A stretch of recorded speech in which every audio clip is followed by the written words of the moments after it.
And the etiquette of a work email. We'll be talking to an expert on what not to write at work.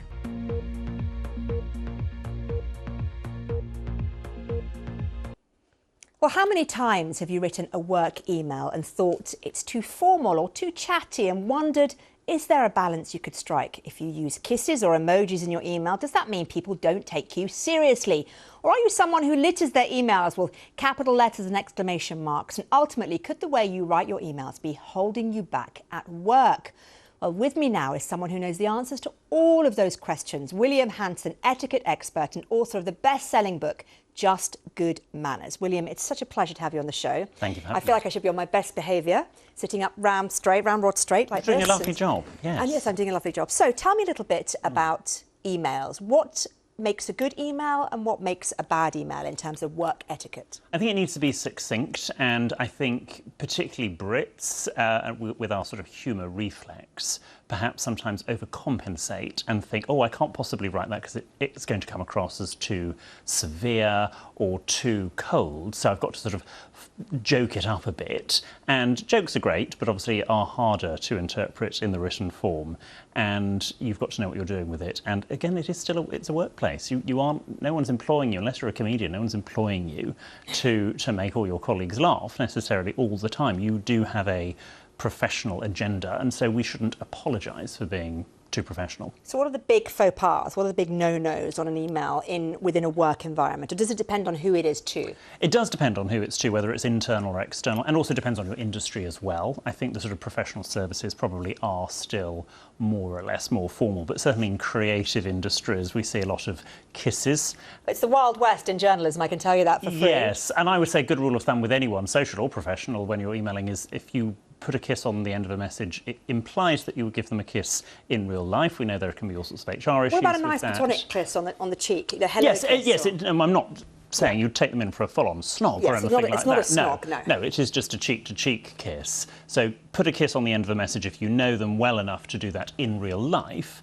But if in doubt, don't, leave it off. And this new article as well says that a lot of people are using exclamation marks as well, again, to sort of add a bit of joy and pep to their emails when it may not need that. I love joy and pep, adding that to emails. I mean, I always put kisses on my emails. Do you? Okay. I do, almost always. Does that make me a bad person, or does that make me unprofessional? It doesn't make you a bad person in my book, but other people might interpret it as unprofessional. And what about emojis? Are we allowed to use emojis or not? Not in emails, no. I would say fine in text, maybe fine if you use internal messaging systems like Slack or Teams Messenger. I would say sort of an emoji might be more acceptable there, but I wouldn't use them in an email. OK, I want to show you an email chain between me and my producers this morning to see how strong our communication is. I don't know if we can show Layla the first email in the chain.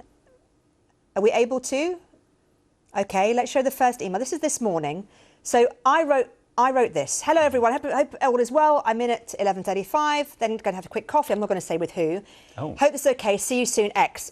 Is that OK, or was I too informal? Well, there's not a lot of line breaks in that. I mean, from a formatting point of view, I might have spaced it out a bit more. It's a bit of a headache. Also, everyone should be a capital letter, shouldn't it? Yes. And it should read 11:35 a.m. See you soon. Just the letter U. Oh dear. What was wrong with YNO? William, I'm so sorry. How much time what did you do with that time? I was just thinking about my Christmas choc box. Yes. And let's see the reply I had from one of my producers. That's Richard saying, so showbiz. Yes. See you later. Now, why would Richard put an exclamation mark there? Well, I don't know. Why has Richard not used any capital letters? But if he didn't write an exclamation mark, I would think he was like being really deadpan and judging me. Yes, he might almost telling you that it's not showbiz. Yes. He's being ironic. I would say in that instance, Richard's exclamation mark is fine. And let's go to the next one, Caroline. Oh, that was from me. Oh dear. OK, why use one when you can use six? Also, I was told by one of our producers, who is a lot younger than me, that lol is no longer used by anyone. No. I'm told. I mean, I don't really use... So how does one denote laughing out loud? Well, Gen Z will use, and they would use an emoji, or they use the skull emoji, or they would just say dead, as in, I'm deceased. I have laughed so much, I'm deceased. I don't think that is professional either. Do we have another email from Caroline, please? So, showbiz, are you coming to the meeting? I'd like to say that I did go to the meeting, OK? Thank you. Anyone watching this? But let me ask you, Yes. Caroline using showbiz with 2 capital letters. Is that something you shouldn't be doing in emails? Well, I mean, people seem to forget with emails that you have bold, italics and underline. If you want to add some stress or some emphasis, you can use that rather than exclamation mark. In both Caroline and Richard's examples, though, they are exclaiming, so showbiz. So that would be fine to use an exclamation mark. It's where people are using exclamation marks at the end of longer sentences that aren't exclamations. That's where it can become unprofessional. You are an etiquette guru. You've written, obviously, a best-selling book. You are so, on TikTok, Instagram, everywhere. Do you think that etiquette has become lost in this country and in this society? And why? I think it has changed. I think etiquette always will evolve, and I hope what I've written in the book, in 50 years' time, I would hope that at least a third of it is completely outdated compared to what the etiquette will be in future. But I think people's awareness of etiquette has changed or diminished, and people aren't talking about it as much. They aren't aware. They're too wrapped up in their own world. And actually, good manners are needed more than ever. They're just about being nice to one another. And we only have to sort of look at what's going on anywhere on any given day in the news to realise actually fundamentally what it comes down to is this sort of lack of understanding and respect of other people, that there are other people around us. And whether that's in our emails or in other aspects, good manners are just about other people and treating them nicely. And people want to learn, don't they? They want to know. And is that more of a kind of Gen Z thing now, do you think? Yes, Gen Z gets a bit of a bad rap, but they haven't learnt it from their own families, or? Yes, possibly, or maybe they didn't socialise as much during COVID, and so there is, they didn't have the practice that other generations do. But actually, I think Gen Z are more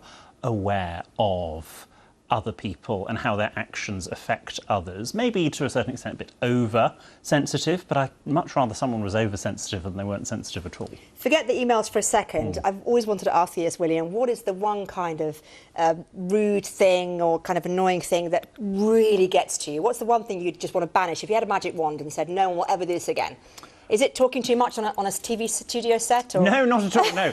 Probably at the moment it's people playing TikTok videos or music or watching films without headphones on public transport. Oh, my goodness. I can't stand it. That happens a lot. Yeah, we need to move them to a different planet and they can all play their music and stuff there. William Hanson, it's been lovely to talk to you. Thank you so much for joining us. And I think I've learnt a lot. I'm going to cut the kisses, cut the exclamation marks. Excellent, I'm relieved.